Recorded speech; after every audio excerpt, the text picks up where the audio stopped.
जय श्री कृष्ण दोस्तों, हर हर महादेव। मैं पूनम पांडे आप सभी लोगों का शक्तिकुंज चैनल पे बहुत बहुत स्वागत करती हूँ। जैसा कि हम सभी जानते हैं कि सूर्य नारायण प्रत्येक महीने में राशि परिवर्तन करते हैं और इस राशि परिवर्तन को संक्रांति के नाम से जाना जाता है। तो हमारी 12 राशियां हैं, तो सूर्य नारायण 12 बार जो है राशि परिवर्तन करते हैं, अर्थात एक साल में हमें 12 संक्रांतियां प्राप्त होती हैं। और देखिए, वैसे तो सभी 12 संक्रांतियों का अपना बहुत ही ज़्यादा महत्व है, लेकिन इन 12 संक्रांतियों में 4 संक्रांति जो है वो सबसे महत्वपूर्ण मानी जाती है। पहला है कर्क संक्रांति, मकर संक्रांति, धनु संक्रांति और मीन संक्रांति।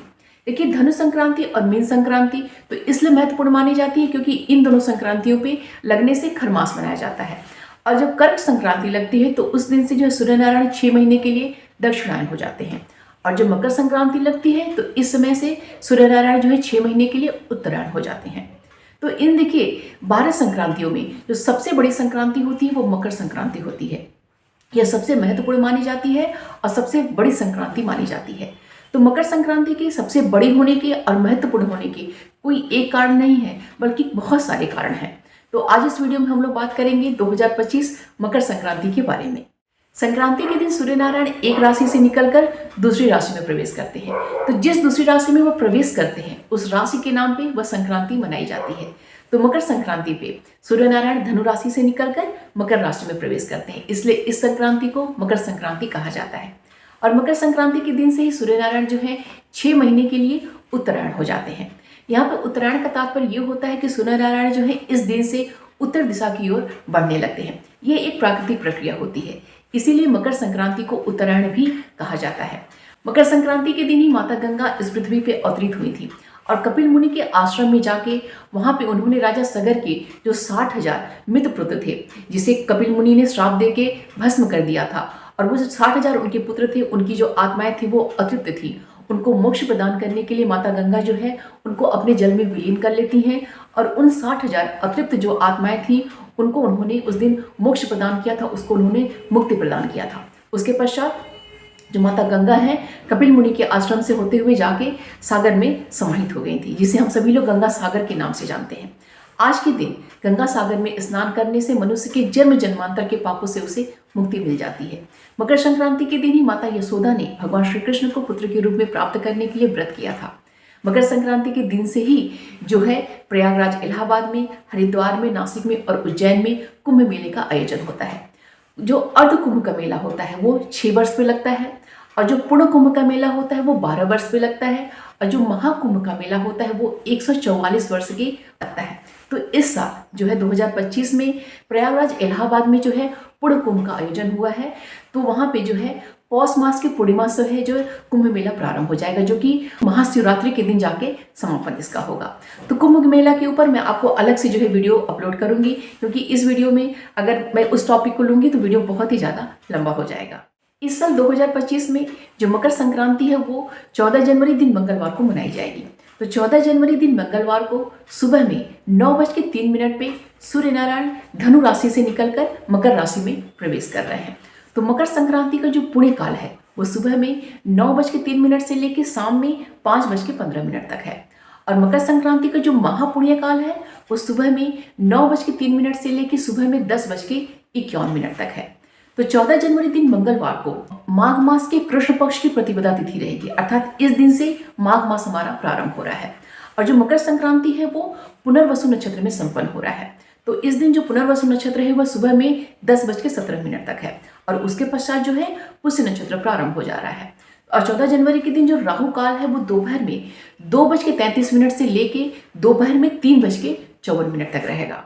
मकर संक्रांति के दिन पुण्य तीर्थ स्थलों पे स्नान करने का बहुत ही ज़्यादा महत्व होता है, क्योंकि पुण्य तीर्थ स्थलों पे जो हम स्नान करते हैं तो जो उसका पुण्य फल हमें प्राप्त होता है, तो मकर संक्रांति के दिन अगर हम स्नान करते हैं तो उसका 100 गुना बढ़ के हमें लाभ प्राप्त होता है।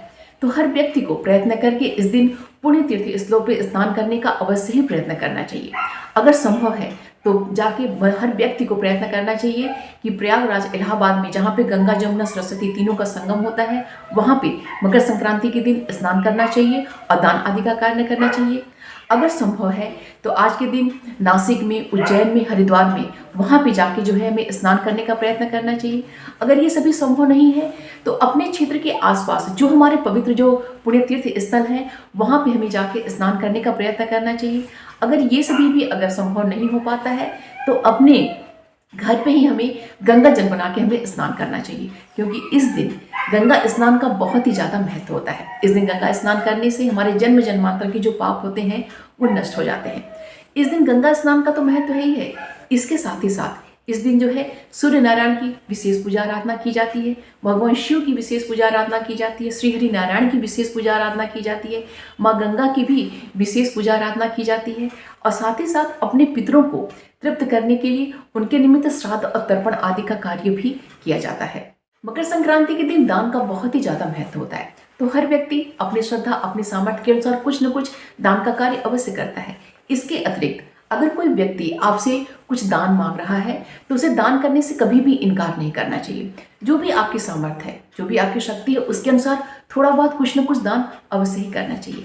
इसी प्रकार अगर कोई व्यक्ति, कोई ज़रूरतमंद जो है आपसे किसी प्रकार की मदद मांग रहा है तो उसे मदद करने से कभी भी इनकार नहीं करना चाहिए। जितनी आपसे संभव हो सके कुछ न कुछ उसकी मदद करने का अवश्य ही प्रयत्न करना चाहिए। देखिए ये सब कार्य तो देखिए हमेशा ही करना चाहिए, लेकिन आज के दिन ये सब करने से इसका विशेष पुण्य लाभप्रद प्राप्त होता है।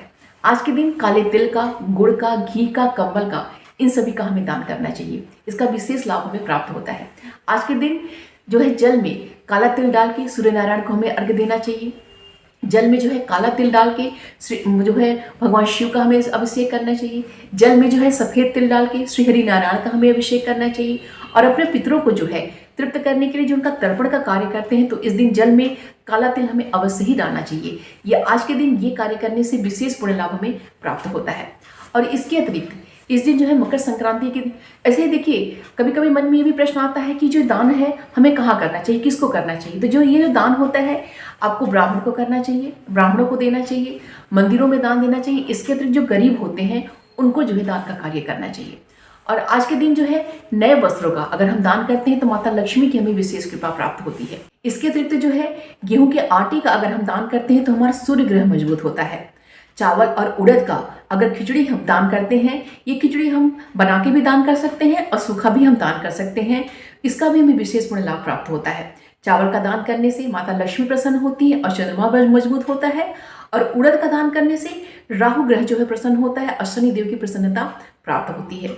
गुड़ का दान करने से सूर्य, मंगल और गुरु जो ग्रह हैं वो मजबूत बनते हैं। सफ़ेद तिल का दान करने से माता लक्ष्मी प्रसन्न होती हैं। काला तिल दान करने से शनिदेव प्रसन्न होते हैं। नमक और चीनी का दान करने से माता लक्ष्मी प्रसन्न होती हैं। कंबल का दान करने से, विशेषकर काला कंबल का दान करने से शनिदेव और राहु ग्रह की प्रसन्नता प्राप्त होती है।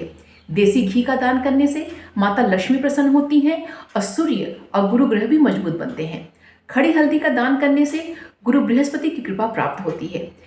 चिवड़ा और दही का दान करने से माता लक्ष्मी की विशेष कृपा प्राप्त होती है और चंद्रमा मजबूत बनता है। हरी सब्जियों का दान करने से बुध ग्रह मजबूत बनता है। सफ़ेद तिल, गुड़ और देसी घी से श्री सूक्त से हवन करने से माता लक्ष्मी की विशेष कृपा प्राप्त होती है। सुहाग की सामग्रियों का दान करने से अखंड सौभाग्य की प्राप्ति होती है।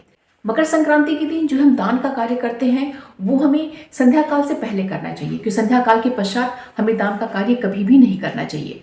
तो जो पुण्य काल है 5:05 तक, उसके पहले जो है सूर्यास्त होने से पहले अपना जितना भी दान कार्य हमें कर लेना चाहिए। सूर्यास्त के पश्चात कभी भी दान का कार्य नहीं करना चाहिए। और इसके साथ ही साथ इन दान कार्यों के अलावा मकर संक्रांति के दिन दीपदान का बहुत ही ज़्यादा महत्व है। अगर हम मकर संक्रांति के दिन 14 दीपदान करते हैं तो इससे जो है हमारे सभी शत्रुओं का समन होता है। हमारे जो जितने बुरे ग्रह होते हैं उन सभी का समन होता है। वो जो है बुरे ग्रह जो होते हैं वो शांत होते हैं। तो आज के दिन हम जो सामान्य जो मिट्टी का दीपक होता है उसमें भी हम दीपदान कर सकते हैं, या फिर आप आटे का दीपक बना के, उड़द के आटे का दीपक बना के, या फिर जौ के आटे का दीपक बना के आप उन दीपकों का भी दान कर सकते हैं। और ये दीपक देखिए हम अपने घरों में तो देखिए घर के जो मुख्य द्वार हमारा होता है उसके दोनों तरफ हमें जलाना चाहिए, अपने मंदिर में जलाना चाहिए, माता तुलसी को जलाना चाहिए। गंगा माँ के अगर पास जाके जला देते हैं तो सबसे उत्तम होगा, नहीं तो गंगा माँ का स्मरण करके ही हमें अपने घर में माता गंगा के निमित्त हमें जो है दीपदान करना चाहिए। आकाश दीपदान करना चाहिए। अपने पितरों के जो निमित्त है उसके हमें दान करना चाहिए।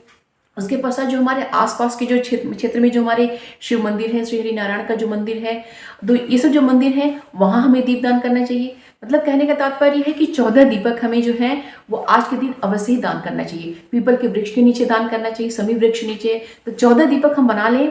उसके अतिरिक्त जैसे मैंने बताया है उसके अनुसार आप जो है इन 14 दीपकों का दान करते हैं तो बहुत ही ज़्यादा हमारे लिए शुभ और श्रेष्ठ होता है, क्योंकि आज के दिन दीपदान का बहुत ही ज़्यादा महत्व होता है।